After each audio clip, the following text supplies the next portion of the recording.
Mga isuon ngano nga ang simbahang Katoliko lamang ang nagtudlo sa pagkaanaa sa purgatorio. Tungod kay mao lamang kini ang simbahan nga gipiyalan sa Dios sa tibuok kamatuoran.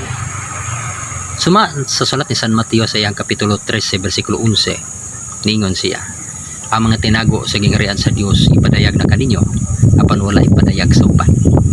Mga kining simbahan mo gihatagan sa Dios sa tibuok kamatuoran, ug ang pagkanaa sa purgatorio timaan kini sa pagkahustisya sa Dios. Diha sa pinadayag 21:27, walay makasulod sa gingarian sa Dios nga dili putli.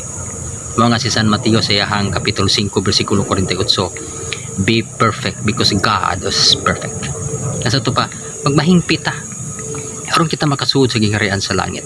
Diha sa Hebrehanon 12:22-23 nga ang mga nalangit gihimong perfect, no? Made perfect. Nahimo silang hingpit.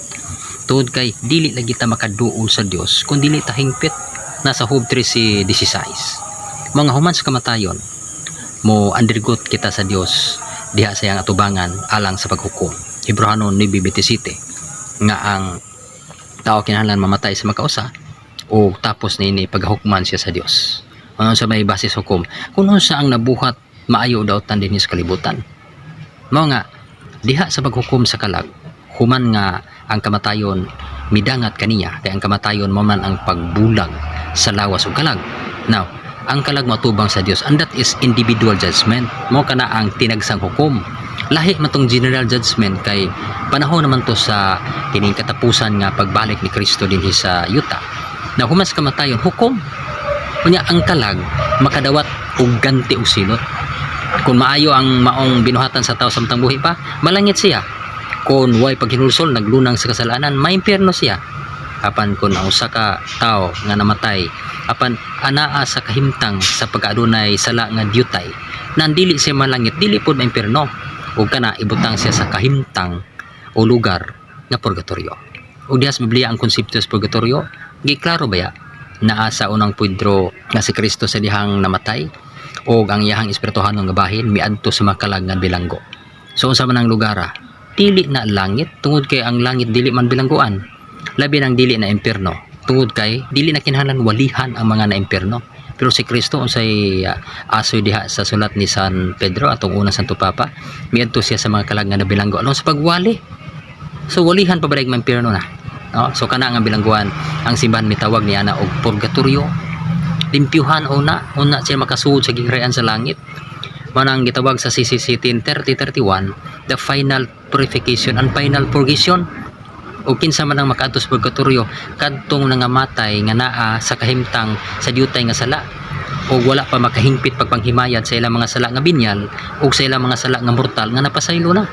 Panghimayad sa unsa una sila didto, usa sila paggawson yan ang maong purgatorio, una pa sila pasulong sa langit. Mga diha sa San Mateo 5:26, matanggong ka didto hangtod kabayaran mo sa hingpit ang imong multa.